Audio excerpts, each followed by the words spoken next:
think the thing is that, you know, a lot of the concepts we have today of how things are and how things are supposed to be are often conflicted by our true animal nature as well. Say, for example, promiscuity. People morally consider it, you know, sin or whatever.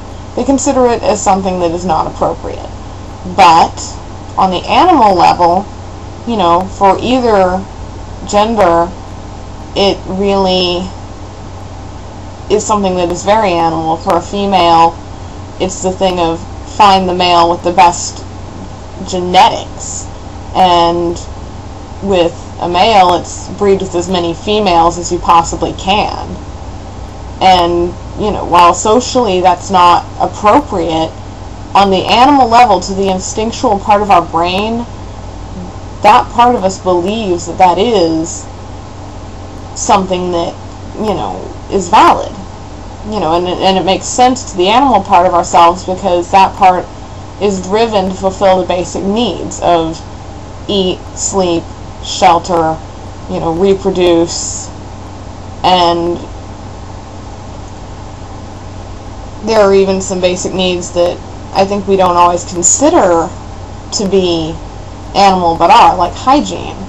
I mean, we consider that hygiene is a modern concept, and I think some levels of hygiene are washing your hands and that kind of thing, but just general cleanliness, I think, is something that's more animal. I mean, cats clean their fur. You know, there are creatures that have symbiotic relationships, like fish and remoras, that, you know, clean the parasites off of other fish, or any number of creatures that have ways of maintaining a certain level of cleanliness. And while that may not be equal to how we clean ourselves, we still seek for, you know, that level of cleanliness. And getting back to the point, though, kind of digress here, is that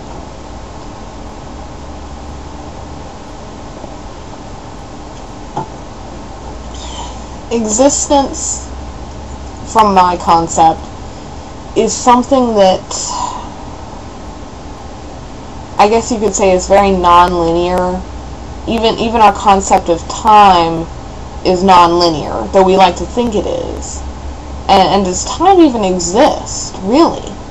I mean, yes, we as humans put dates and numbers, and, you know, we have hours, minutes, seconds, months, days, years.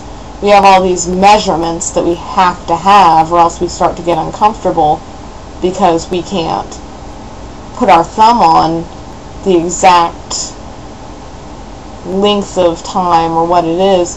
But then when you think about self-perception of time, it's often very different than how we normally perceive time. I look back and, you know, I'll think about something and I'll be like, wow, you know, it's been this many years, but it doesn't feel like it. You know, time, you know, your feelings about something don't always match the actual time. Something that happened recently can seem very far away, or something far away seems like it wasn't that long ago, and you're shocked that it's been that long. And so even, you know, while we may have put a construct around time itself, the perception of time is still one that's very nonlinear. We don't necessarily remember things in a linear fashion. And even memory recall, you know, the way you may recall something is not necessarily linear.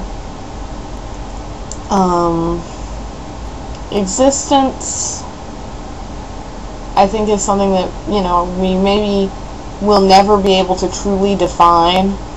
We can always, you know, think of explanations, and the most I can say is that I know that I am.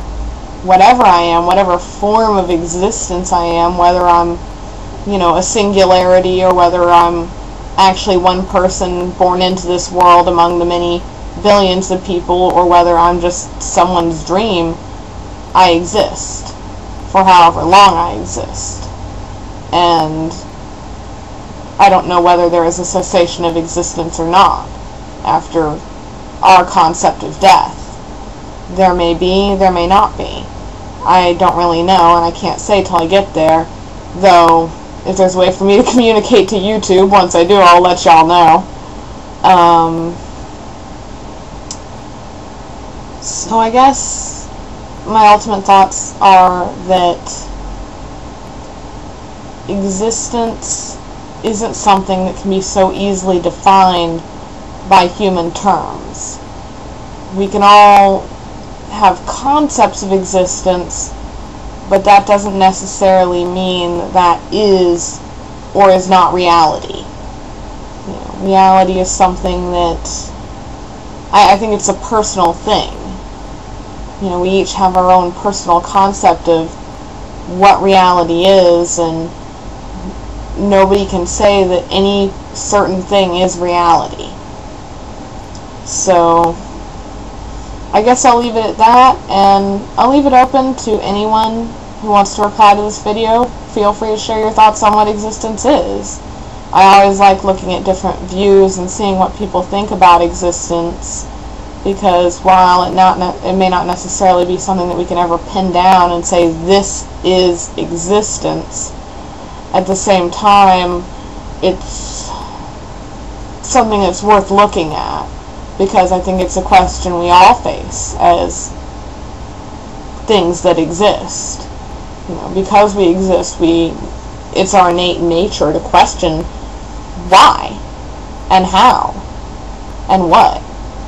Those things are part of what we are, whether or not we can ever find a definite answer. And so, like I said, feel free, to post video responses or whatnot, because, I always have an interest in seeing what people say. So, that's it. Thanks for watching.